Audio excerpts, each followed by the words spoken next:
The custom of political appointment is so harmful that it has damaged an entire system of salaries, lands, projects, and work ethic in the government office.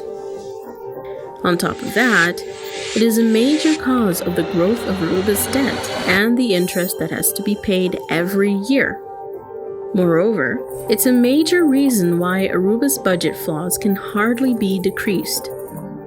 That makes it very difficult to lower debt.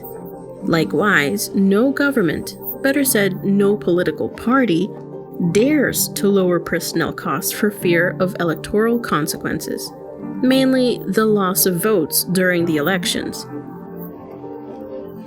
The great growth in the number of personnel, in every way, seems to be a malignant tumor in the community. But our political parties prefer to keep this tumor alive and not clean up an entire harmful system that they have created themselves, even though it harms all of Aruba. This also prevents Aruba from working on positive development, while all the people of Aruba have to continue to pay for political appointments.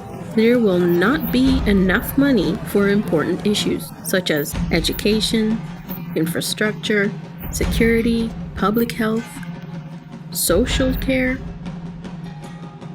Why not? As you can see in this graph, the government has a certain amount of money that it receives from taxes. They have to distribute it among the different expenses. These are: number 1, staff expenses; number 2, operating expenses such as building, maintenance, computers, office supplies, etc., as well as number 3, development expenses.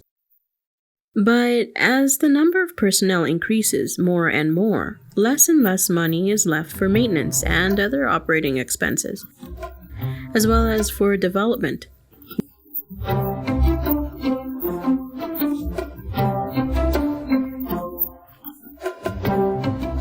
That is why there is no longer money to maintain the correctional facility, roads, and other important matters.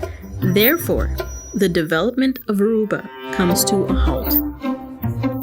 They can only invest in maintenance and development with the help of a loan or by raising taxes even further. But Aruba already has a debt it can barely pay, while taxes in Aruba are among the highest in the world.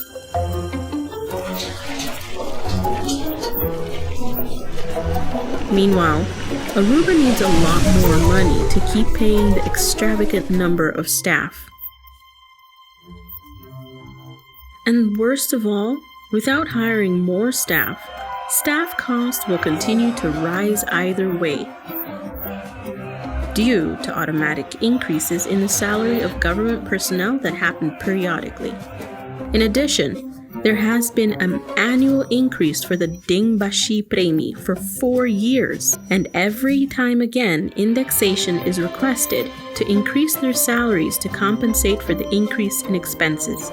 Considering that the number of staff is so large, every small increase in salary has very big consequences for Aruba's finances. The rest of the Aruban people, who in most cases earn less than the government personnel, have to tighten their belts even more to be able to continue paying these exaggerated expenses of extra personnel, which were largely unnecessarily appointments for reason of partisan politics.